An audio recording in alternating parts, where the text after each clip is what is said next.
Okay, today we're going to do Daf Nun Vav Amud Aleph. We finished off yesterday with the Mishnah, all the way at the bottom of Daf Nun Hey Amud Beis. So the Mishnah says, the Mishnah Pesachim Daf Nun Hey Amud Beis says, again, the whole parak speaks of Minhagim, even though it doesn't have a connection to Pesach, speaking of Minhagim in different places. So the place says, the Mishnah says like this: Shisha Dvarim, also Anshe Yericha. There were 6 things that the people of Yericha, the Yidden who lived in Yericha, did. And on 3 of them, three of them are Minhagim. On 3 of them Minhagim, Chachamim were Meiche. Chachamim made the protest against them. But the 3 of them Minhagim, Chachamim did not protest. What are these Minhagim? These are the Minhagim that the people of Yericha did, and Chachamim left them alone. The first one was Markivin Tkalim Kol Hayim. They would make a special thing. We're going to see what it was soon. They would make a special thing with palm trees, planting palm trees on Erev Pesach, which is us to do malachim. But they would do this type of work on the palm tree on Erev Pesach, and still Chacham would not make it. Another thing they would do is Koichin Shema. They would read the Shema in a special way. We're going to see soon what that means. And Chacham would not make it. And the third thing they would do is Kaitzim, the Gochim. They would make piles of wheat lifnei Eimer before they would bring the Eimer. And Chachamim would not make on these things. We're going to go through at length each of these Minhagim. So those are 3 Minhagim Chachamim would not make. These are the Minhagim that Chachamim were Meiche. Chachamim did make a mistake, did make a protest. First one is Matidim Gamziye Shal Hektish. They would eat dates and fruit from hektish trees that fell down.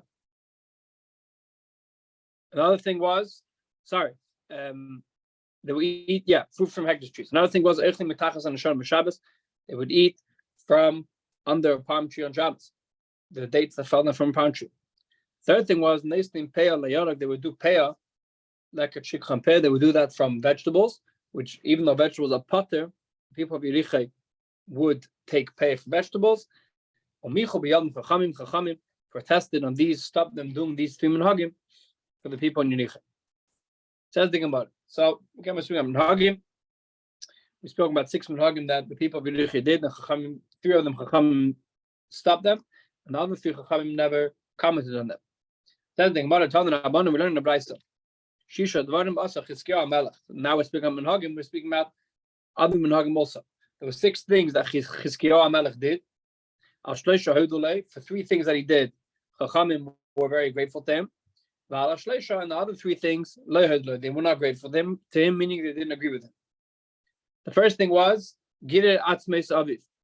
When he came to bury his father, Chizkiyahu's father was Achaz. Achaz was a big Rasha. So when it came to burying him, he didn't give him a king's funeral. He put him on a bed of strings, meaning on a regular bed, and that's how he buried him. Not to give him respect because he was a big Russian, even though it was his father. And Chachamim were very grateful for him, so we shouldn't give respect to a Russian. Second thing he did was Kitesh Nachash Nacheshes. He grinded the Nachash Nacheshes. We all know the story. It says in Chumash that when Yidden got a plague, Moshe Rabbeinu made a golden snake, a copper snake, and he put it on the stick, and whoever looked at the snake was healed. So this copper snake was hanging around in all generations until Chizkiyahu's times. They had the everlasting evidence of this miracle. When it came to Chizkiyahu's times, he grinded the snake. Why did he grind the snake? Because the Yidden were starting to turn to the snake as Avodah Zarah. So therefore, even though it's such a holy object that Moshe Rabbeinu himself made to save the Jewish nation, since the Jewish nation was starting to serve Avodah Zarah with the snake, Chizkiyahu grinded the snake. And Chacham were very grateful for him for that. They were grateful for him. A third thing was Ginei Sefer Refuos. A third thing was he hid the Sefer Refuos. Sefer Refuos, there was a certain book that had inside of it all the remedies to all the sicknesses of those times, and Chizkiyahu hid that book. And there's a whole discussion why he hid that book. Rashi says he hid that book because people were not davening to Hashem. People were just opening the book and people were just opening the book and seeing the heal and getting healed without davening to Hashem. And that Chizkiyahu hid that book, so people started davening to Hashem. The Rambam argues that because the Rambam says it doesn't make sense that if there's healing, let us get healed. What's the problem with that? The Rambam says that the reason why he hid the book was because there were all different types of it wasn't only a Yiddish healing. There were all types of healings in there that were not that were also to do with the interior because it was from Avodah Zarah, etc. So therefore he hid the book. So those three things Chacham were grateful for him. But the three things that Chizkiyahu did, Chacham did not agree to. First thing was he cut down the doors of the Heichal Beis Hamikdash, and he gave them to the king Sanchev, the king of Ashur, to pay for tax. He was bankrupt, so he took down the doors of the Beis Hamikdash. Chacham were not grateful for him for that. He also, there was a sudden stream in Yerushalayim that was called the Mei Gichen, and they would use that in Yerushalayim.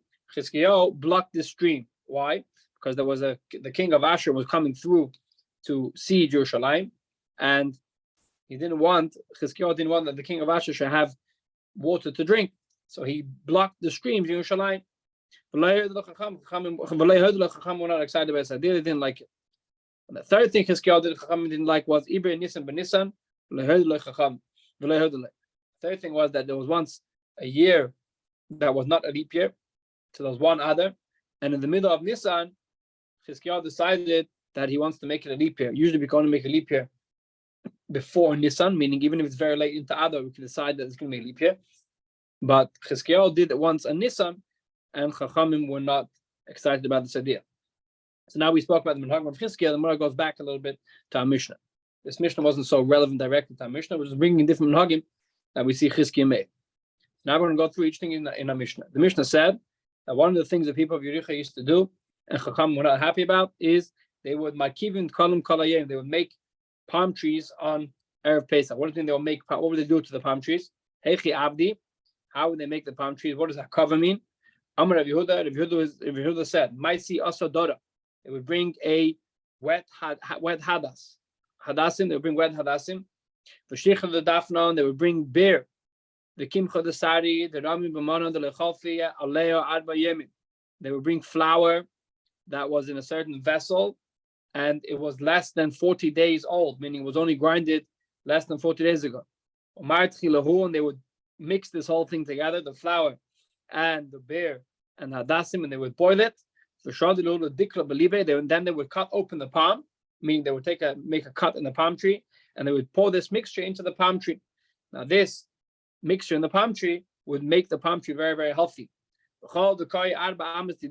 And this mixture was so good for the trees that anything that was so strong, was such a strong liquid, any other trees that were in 4 amas away from this palm tree, if they don't have any of this mixture inside, they would get dry straight away. Meaning this mixture was a very good thing for the trees, and that's what the Anshe Yericha would do on Erev Pesach. And Chacham didn't like it because you can't work on Erev Pesach. That's one pshat. Another pshat, what they would do is, Rav Rava says, "Manche kufra dichra lenukuvasa." They would cut a hole in the palm tree, and they would stick another branch inside the hole, and that's eventually they would grow together. Now you have a hakrava, you have a breed of 2 different types of palm trees. So whatever there was, it was a malacha, and therefore it shouldn't have been done on Erev Pesach. The second meaning that they had, the Mishnah said, they would read Shema. Heiche abdi, how would they read Shema? What was wrong with them reading Shema? Amar Rav Yehuda says, they would say the whole Shema Yisrael Hashem Elokeinu Hashem Echad, and they would not make a break between Echad and V'ahavta. We all know that it says Kol HaMayrich B'Echad, you're supposed to take a long time by Echad. The people of Yericha would go straight from Echad, straight to V'ahavta. They wouldn't make a break in between. Rava says, Mafsikin, that they would make a break in between. But the problem with their reading Shema was they would say Hayayim al Vavach. It says in the pasuk, there's supposed to be a comma between Matzavcha Hayayim, I'm commanding you today, al Vavach on your heart. If you read it Hayayim al Vavach without a comma in between, the mashma Hayayim al Vavach v'lei machar al Vavach. If you say Hayayim al Vavach, it should be on your heart today, and it's mashma, and tomorrow it doesn't have to be on your heart. That's why when you read Shema, you have to be very careful to make a comma between Matzavcha Hayayim, comma, I'm commanding you today, that it should be in the future on your heart. And that's Allah actually. That's why you have to be careful. We have a Bryce that brings down these two ideas how the Anshe Yericha would read Shema. And they would say the first opinion is they would say Shema Yisrael Hashem Lakeinu Hashem Echad. But they wouldn't make a break between Shema and Ba'afta. David and Meir, that's in Meir's words. Yehuda said Mafsikin Hayu. They would make a break. They would make a break, a physical break, but they wouldn't make a break by saying Baruch Shem. And that's what the halacha nowadays is. We say Baruch Shem, make a hefsek between Shema and V'hafta. Why do we say Baruch Shem come Mechus Le'Nevad? Why is it brought down Mechal? The whole about Baruch Shem is this in Shema when it says in the Torah, it doesn't say Baruch Shem. So the Mar brings down the famous story of Yaakov Avinu, Kedar Shimon Lakish. The Amar of Shimon Lakish says that when Yaakov wanted to bench his children before he passed away, it says Yaakov was going to tell them what's going to be. Ba'achis means the days to come, at the end of the days. So Gemara learns out from there. Bikish Yaakov Lagalis Lavan of Ketz Hayamin. Yaakov wanted to be Magala, revealed to his sons when Mashiach is going to come. And as soon as he wanted to reveal when Mashiach is going to come, the Shechina went away, and therefore he wasn't able to reveal to them when it's going to be the case. Amar, as soon as Yaakov had that the Shechina went away, he said, Shema, he said to his kids, Shema chas v'shalom yeshma mitasi psul. Maybe one of my children has a psul. Maybe he's not someone who's doing the right thing. Kavram shiatman mishma, because we already have a track record in the family that Avram had a son who wasn't going the right way to Shmuel. But Avi Yitzchak shiatman Esav, and Yitzchak, my father, also had a son that wasn't proper, which was Esav. So it could be that one of my children also is not going the right ways, and because of that, I can't reveal to them the case, and that's why the Eibusher took the Shechina away. Amulei Banav, so his children, all the Shratim answered back to Yaakov straight away. Shema Yisrael, listen, Yisrael is our father, right? It's Yaakov. Hashem Elokeinu Hashem Echad. What they mean to say Hashem Elokeinu Hashem Echad? They meant to say is Kashem Shem B'libcha La'achad. Just like you, in your heart, you only have the Eibusher. Kach Ein B'libeinu La'achad. So in our hearts, we only have one God, one Eibusher. So therefore, there's no psul in your children. As soon as Yaakov heard that, he said, Yaakov opened his mouth and he said, Baruch Shem Kavod Machusei Leilan Vad. He benched the Eibusher that he was thankful to the Eibusher that even though the Eibusher took the Shechina away from him, but it wasn't for a bad reason because it has a psul, it was for a different reason. So he said Baruch Shem. Says the Gemara. So that's the story that happened with Yaakov. How should we do nowadays? Well, what should we do? I want to have the dilemma what to do. Name no, should we say Baruch Shem, even though it doesn't say it in the Torah? So should we say Baruch Shem? So we can't say it loud because Moshe Rabbeinu never said it. So therefore, we can't just add things in because we have a story of Yaakov. Should I name no? If maybe we should omit the whole Baruch Shem. So Amra Yaakov. What do you mean? We have a special thing. Yaakov said after Shema Baruch Shem. So we came to Maskana Chacham Masakin She'em Rish V'Chashay. We should say it quietly. Say it loud we can't because it's addition to Torah. To say not say in general is a problem because Yaakov said it. So we say it quietly, and that's what we do. Adayim Azeh besides Yom Kippur, and we say it loud. Amr Rav Yitzchak. Rav Yitzchak gave another mashal. Amr Rav Ami, which he said in his Melech of Rav Ami. Mashal Abbas Malach Sharicha Tzukik Dera. There was once a story of the princess, the king's daughter. She smelled. She had a craving for. She had a craving for a certain type of dish, and the king had the suffix im tema. If you're going to tell me yesh lagnai, yes im tema. If you're going to tell me yesh lagnai, that's just going to be very embarrassing. It's not. If everyone's going to see that she smelled this dish, and we're going to serve it to her straight away, then it's going to be embarrassing for the king's daughter that she had a type of something and she can't control herself. So what did they do? So but if you're not going to give her, then she's going to be she's going to have pain. So what they do is her slaves started bringing it. Slaves started bringing it in hiding so no one should see. So for one side, she doesn't have any pain. From the other side, it's not embarrassing for her. So to regard Baruch Shem Kamachos in the Vayat, to go after Yaakov Avinu, then we can't do it loud. But on the other hand, we have to say it, so we say it quietly. Amar Rabbi said, after the Takana is to say it loud, Rabbi added, eventually, even though we have to say it quietly, some of them changed their Takana and they said to say it loud. Why? Because to exclude the das of the minim, because the minim were making fun of the Eden fan about shame, so we especially said it loud. If an idol did like a minim, if you come to an idol where there's no minim, idol was a from shtetl, didn't have any minim, they still say it quietly, and the halacha nowadays is to say shame quietly. Back to the Gemara. We learned the Rabbi says, three things the people of Yericho did. Three things they did with the will of Chachamim. And three things they did without the will of Chachamim. These are the things they did with the will of Chachamim. They would plant palm trees the whole day of Erev Pesach. They reached the Shema. The Ketzim, the Fnei Ha'emer, and they would cut wheat before it's Fierce Ha'emer. The Bryson continues and says, these are the things that Chacham did not approve. They not only they would cut the wheat, they would make it into a bundle before the Emer. And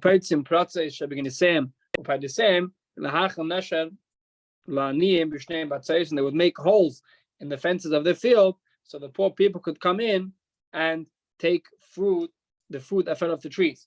But they would promise they would come on Shabbos. And also they would say that if you have carobs that came from a hegdish tree, if they fell down the tree, if you have carobs and nuts that came down the tree, then it's mutter since it's off the tree. So those are the three things they did. Chacham were not happy about. That's a Meir's opinion. Rabbi Yehuda told him, what do you mean? If Chacham approved of something, you came. Why only the people of Yericho would do these three things Chacham approved of? If Chacham approved it, it should be everywhere. Allah, Rabbi Yehuda argues and he says, both of these things, both of these categories that they did, and it wasn't according to the spirit of Chacham. But practically only on three did Chachamim make a protest. And the other three minhagim, even though it was against Chachamim's will, they did not make a protest. These are the things Chachamim did not protest, even though they was against the will. The first thing was they would plant palm trees the whole day of Erev Pesach, even though to us Malacha Chachamim weren't excited about people doing Malacha, still they never protested against them. So to the Shema, they would read Shema in a funny way. Okay, so that they would cut wheat and bundle it before Emer. So before the serious Emer, so Chachamim didn't like it, but they didn't protest. But there's some things that the Anshiach did, they did protest.